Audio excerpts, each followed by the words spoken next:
Hello and welcome to Lavneesh Sir की class. This is Directorate of Education GNCT of Delhi's worksheet number 20, and it is only for 9th class students. It has taken from the subject Social Science, Democratic Politics. And we will learn and understand the topic what is democracy in this worksheet. So students, आज की इस worksheet में हम इसी topic पर discussion करेंगे कि आखिर what is democracy यानी democracy है क्या. So without wasting our time, let's start and understand with me. देखिए, सिंपल जो सबसे सिंपल डेफिनेशन है वो तो हमें पता ही है और हम क्लास 6 से ये सुनते भी आए हैं.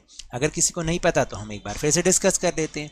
वो है कि of the people, bye the people and for the people.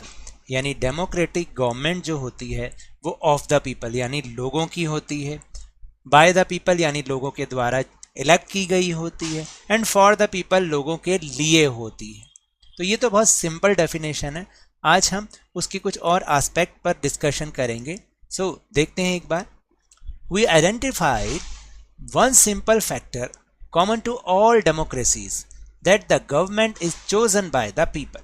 देखिए, हम जितनी भी डेमोक्रेसीज इस समय हैं पूरे वर्ल्ड में, उसमें एक सिंपल कॉमन फैक्टर ये आइडेंटिफाई किया जाता है कि उसमें जो भी गवर्नमेंट होगी उसको लोगों ने, पीपल ने चूज किया हो, पीपल ने इलेक्ट किया हो. According to this, people should have the right to choose their government, then the country will be democratic country. यानी इस कॉमन फैक्टर के अकॉर्डिंग, इसके अनुसार लोगों के पास अपनी सरकार को चुनने का, यानी देश की जो सरकार है उसको चुनने का अधिकार होना ही चाहिए, तभी वो देश डेमोक्रेटिक कंट्री कहलाएगा. Then democracy is a form of government in which the rulers are elected by the people. यानी डेमोक्रेसी शासन का वह रूप है जिसमें कि शासकों का चुनाव कौन करता है? जनता करती है, लोग करते हैं, अपनी इच्छा से उनका चुनाव करते हैं. There are some non-democratic countries like Myanmar. The army rulers of Myanmar are not elected by the people and people have no say in these decisions. यानी कहने का मतलब है कुछ नॉन डेमोक्रेटिक कंट्रीज भी हैं जैसे कि म्यांमार, जो कि इंडिया का बिल्कुल एक नेबरिंग कंट्री है.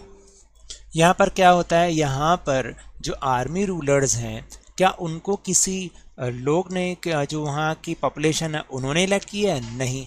और ना ही उनके किसी डिसीजन में, जो आर्मी रूलर्स हैं उनके किसी डिसीजन में वहाँ की पॉपुलेशन, वहाँ के जो लोग हैं वो पार्टिसिपेशन नहीं करते हैं. Like that the king of Nepal and the king of Saudi Arabia rule not because the people have chosen them to do so, but because they happen to be born into the royal family. देखिए, बिल्कुल इसी प्रकार से जैसे कि नेपाल के जो राजा हैं या फिर सऊदी अरेबिया के जो राजा हैं वो इसलिए शासन करते हैं क्योंकि उन्हें केवल लोगों ने नहीं चुना, बल्कि वो केवल इसलिए शासक बन गए हैं, वो इतने इसलिए रूलर बन गए हैं क्योंकि उनका जन्म रॉयल फैमिली में हुआ है. हालांकि आपको बताऊं कि अब नेपाल में तो डेमोक्रेसी है, लेकिन सऊदी अरेबिया में अभी भी वही किंग का रूल ही चलता है. सो इससे हमें कुछ तो पता चला कि what is the meaning of democracy. Now will move on features of democracy. आखिर डेमोक्रेसी के फीचर्स क्या हैं? Let's see. So here are features of democracy. First feature is, in a democracy the final decision making power must rest with those who elected by the people. यानी लोकतंत्र में जो final decisions होते हैं वो कौन लेता है? वो लेते हैं वो लोग, वो रिप्रेजेंटेटिव, वो इलेक्टेड पीपल जो कि जिन्हें लोगों ने इलेक्ट किया होता है, अपनी मर्जी से, अपनी इच्छा से चुना हुआ होता है. यानी जो लोगों ने जिन भी रिप्रेजेंटेटिव को इलेक्ट किया है उनके पास ही फाइनल डिसीजन लेने की पावर होती है डेमोक्रेसी में. तभी वो डेमोक्रेसी कहलाएगी, वरना नहीं कहलाएगी. Then second feature is, a democratic government rules within limits set by the constitutional law and citizens right. यानी आप देखिए, अगर कोई डेमोक्रेटिक कंट्री है और वहाँ पे डेमोक्रेटिक गवर्नमेंट है, तो ये नहीं कि अगर लोगों ने उसे इलेक्ट कर दिया तो वो अपनी मनमर्जी से अपनी जो है डिसीजन खुद ही ले लेगी. ऐसा नहीं. वो डिसीजन कैसे लेते हैं? According to the constitution. जो कॉन्स्टिट्यूशन बना उससे उसके अकॉर्डिंग ही वो अपने फैसले लेते हैं, डिसीजन लेते हैं, और साथ में जो सिटीजन्स राइट्स होते हैं उनको भी ध्यान में रखते हुए ही वो रूल करते हैं। तो ये भी फीचर ऑफ डेमोक्रेसी है। Now the third feature is in a democracy each adult citizen must have one vote and each vote must have one value. यानी डेमोक्रेसी में और क्या फीचर होता है कि जितने भी अडल्ट सिटीजन हैं, जैसे in our country 18 years and above 18 years जो लोग हैं वो एडल्ट कहलाते हैं और उनको वोटिंग राइट होता है। तो इन सबके पास ही वोटिंग राइट होना चाहिए विदाउट डिस्क्रिमिनेशन, चाहे वो कोई भी हो, सबके पास जो भी एडल्ट सिटीजन है उनके पास वोटिंग राइट होना चाहिए। और हर एक वोट की जो वैल्यू है वो 1 काउंट होनी चाहिए, यानी सेम काउंट होनी चाहिए। Now last feature is this, a democracy must be based on a free and fair election where those currently in power have a fair chance of losing। देखिए democracy democracy एक system जो है वो हमेशा free and fair election पर ही base होना चाहिए, ताकि जो कि पावर में लोग बैठे हुए हैं उनके पास एक फेयर चांस होना चाहिए, चाहे वो विन करें चाहे वो लूज करें, लेकिन वो जो है जनता की जो ओपिनियन है, उनकी अपनी मर्जी है, उनकी इच्छा से वो विन या लूज करें। तो इसलिए free and fair election democracy में होना बहुत जरूरी है, and it is the must feature of democracy. So these are the topics of this worksheet and now will move on question answer section. So the first question is what do you mean by democracy? बहुत simple है, democracy is a form of government in which the rulers are elected by the people. यानी democracy शासन का वो रूप है, सरकार का वो रूप है जिसमें कि शासकों का चुनाव कौन करता है? जनता करती है।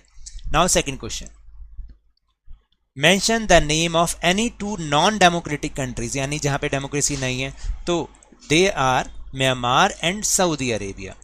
Third question is who has the right of taking important decisions in democracy? Democracy में इंपॉर्टेंट डिसीजन लेने का राइट किसके पास होता है? The representatives elected by the people have the right of taking important decisions in a democracy. तो देखिए जो जनता के द्वारा चुने गए रिप्रेजेंटेटिव्स होते हैं डेमोक्रेसी में, उन्हें ही इंपॉर्टेंट डिसीजन लेने का राइट होता है। Now question number 4 is what do you understand by 1 person 1 vote 1 value?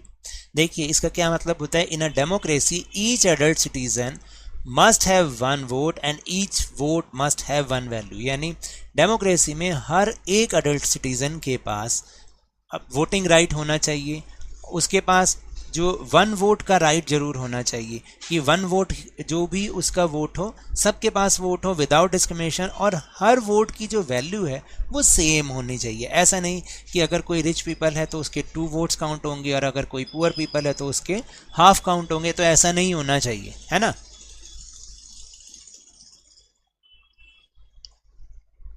Now last question, why free and fair election held in a democracy? यानी डेमोक्रेसी में फ्री एंड फेयर इलेक्शन क्यों होने चाहिए? देखिए free and fair election held in democracy because those who currently in power should have a fair chance of losing. यानी free and fair election इसलिए होने चाहिए क्योंकि जो भी अब पावर में बैठे हैं उनके पास एक फेयर चांस होना चाहिए हार और जीत का। ऐसा नहीं कि वो अगर जीत आए तो हमेशा जीतते ही रहेंगे, तो ऐसा नहीं होना चाहिए। ये सब किस पे डिपेंड होगा? Opinion of people. ठीक है, so now that's all for this worksheet. अगर मेरे इस तरह समझाने से अब आपको समझ में आने लगा है तो इस चैनल और वीडियो को लाइक कीजिए, शेयर कीजिए और सब्सक्राइब भी कीजिए, और जल्दी से जल्दी आपके अपने चैनल लवनीश सर की क्लास के सब्सक्राइबर्स को 50K तक पहुंचाइए।